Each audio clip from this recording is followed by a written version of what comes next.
இன்னும் சற்று நேரத்தில் மன் கி பாத் நிகழ்ச்சி தொடங்க இருக்கிறது. வழக்கமாக அதை செய்பவர் பிரதமர் நரேந்திர மோடி. ஆனால் இந்த முறை ஈரோட்டிலேருந்து ஒளிபரப்பாக இருக்கிறது.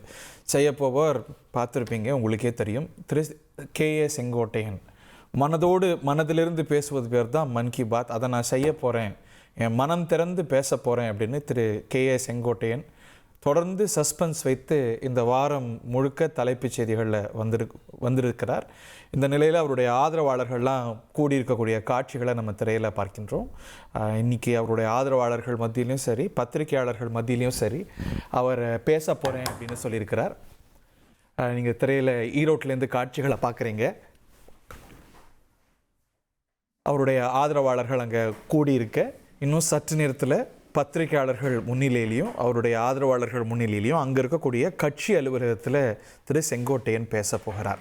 தெர் ஆர் மெனி இண்டிகேஷன்ஸ் அவர் எல்லாரும் ஒன்று சேரணும், கட்சியிலேருந்து பிரிந்து போனவங்க, விலக்கப்பட்டவங்கெல்லாம் ஒன்று சேரணுங்கிறது தான் அவர் பிரதானமாக வலியுறுத்த போகிறார் அப்படிங்கிறது ஊகமாக, அனுமானமாக இருக்கிறது. அதற்கான இண்டிகேஷன்ஸும் இருக்குது. நம்முடைய மொத்த பத்திரிகையாளர் திரு கோட்டீஸ்வரன் இணைந்திருக்கிறார். இந்த மன் கி பாத் நிகழ்ச்சியில் என்ன எதிர்பார்க்கலாம்? நெறியாளருக்கும் நேர்களுக்கும் காலை வணக்கம். ரொம்ப அழகா ஒரு சொல்லாடல் கொண்டு வந்திருக்கீங்க மன் கி பாத் என்று. இது தமிழக அரசியல் நம்ம கேள்விப்படாத ஒரு விஷயம். அது பொதுவா செங்கோட்டையன் அவர்களை பொறுத்தவரையிலும் ஒரு வார்த்தைகளை மிக கவனமாக விடக்கூடியவர். அப்போ ஒரு 5 நாள் டைம் கொடுத்து நான் என் மனசுல இருக்கிறத சொல்ல போறேன்னு சொன்னா கண்டிப்பா ப்ரிப்பரேஷன் பண்ணிருப்பாரு. எனக்கு தெரிஞ்சு அது ஒரு ரொம்ப ஷார்ட் அண்ட் ஸ்வீட் அந்த மாதிரி ஒரு பேச்சா இருக்காது. அது ஒரு ஆரவாரமா ஒரு சில நெருடல்கள் இன்னைக்கு அதிமுகவில் இருக்கக்கூடிய ஐயா திரு எடப்பாடி பழனிசாமி அவர்களுக்கு கொடுக்கும் அப்படின்றத மாதிரி இருக்கும். முதல்ல இரண்டாவது ஒருங்கிணைந்த அதிமுக பத்தி பேச போறாரா, இல்ல அதை தாண்டி நாங்க வெளியில போறோம், இல்ல நாங்க வேற ஒரு அணியை உருவாக்க போறோம் அப்படின்ற மாதிரி அந்த 2வது தொனிக்கு போறாருன்னு பார்க்கணும். முதல்ல ஒருங்கிணைந்த அதிமுக, இதை நான் நிறைய வாட்டி சொல்லிட்டேன், பொதுச் செயலர் கேட்க மாட்டேன்றாரு அப்படின்னு சொல்லிட்டு போனா அது ஒரு அழுத்தத்தை கேட்டு கொடுக்கும். அந்த அழுத்தம் நாளடைவுல இது பெருசாகும். இல்ல அவர் முடிவு எடுத்து இன்னைக்கு ஒரு சில அறிவிப்பு சொல்றாரு. ஏன்னா நிறைய வியூகங்கள்ல விஜய் கூட போறாங்க, இவங்க எல்லாம் வேற ஒரு 3வது நல கூட்டணி மாதிரி ஒண்ணு அமைப்பாங்கன்ற மாதிரிலாம் வருது. அந்த மாதிரி வருதுன்னா கண்டிப்பா equal and opposite reaction Edappadi Palaniswami அவர்கள்கிட்ட இருந்தே வரத்துக்கும் வாய்ப்பு இருக்கு. நீங்கள் முதல் சொல்லக்கூடிய வாய்ப்புக்கான நிறைய வாய்ப்புகள் இருக்குது. அதாவது அட்லீஸ்ட் முதற்கட்டமாக அதை செய்யலாம்.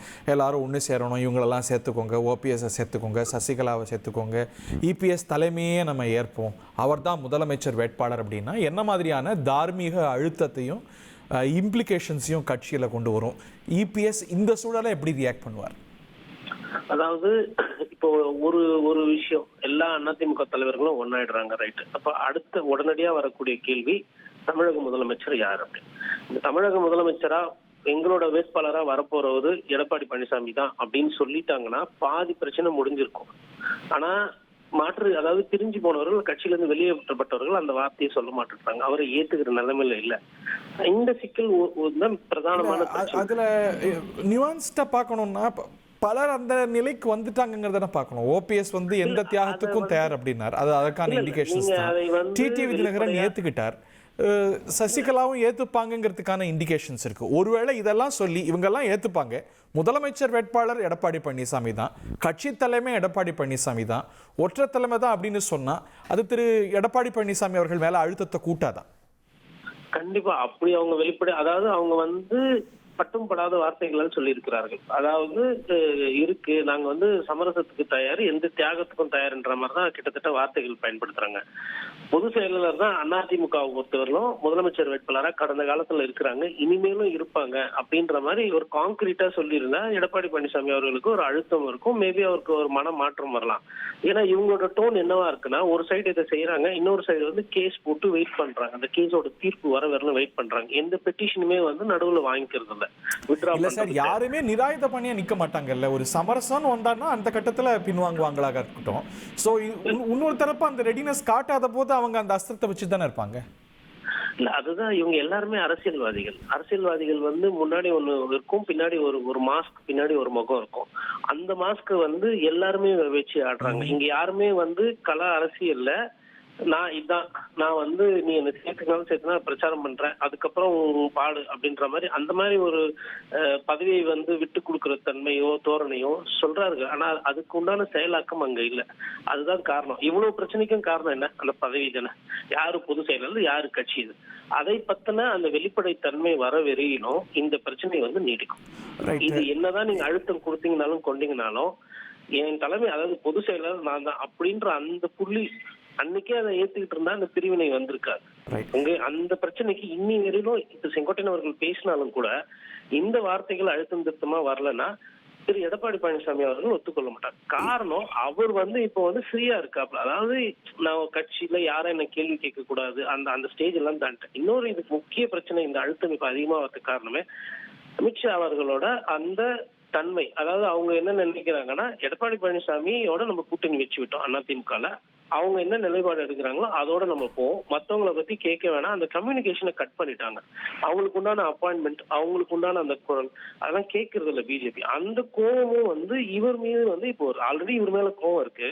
அவங்களுக்கு ஒரு பஃபரா வந்து பிஜேபி இருந்தாங்க. மாநில தலைவரா இருக்க நயினார் நாகேந்திரன் அவங்க அவ்வளவா என்கரேஜ் பண்றது இல்ல. அண்ணாமலை ஓரளவுக்கு என்கரேஜ் பண்ணிட்டு இருந்தாரு. இந்த காரணம், பதவி காரணம், கட்சி விட்டு வெளியேற்றினது, இதெல்லாம் சேர்ந்துதான் இது வந்து பிரசிபிடேட் ஆகி நிக்குது. ஒருவேளை எடப்பாடி பழனிசாமி கம் வாட்மே, நான் கடைசியில பாத்துக்கிறேன், என்கிட்ட சின்னம் இருக்கு, சின்னத்தை வச்சுதான் ஒரு விஷயம். இன்னைக்கு இருக்கக்கூடிய சமகால அதிமுக தலைவர்கள் எல்லாரையும் நீங்க பார்க்கும்போது இவர்கள் எல்லாத்தையும் விட ரெட்டலை என்பது பெருசு.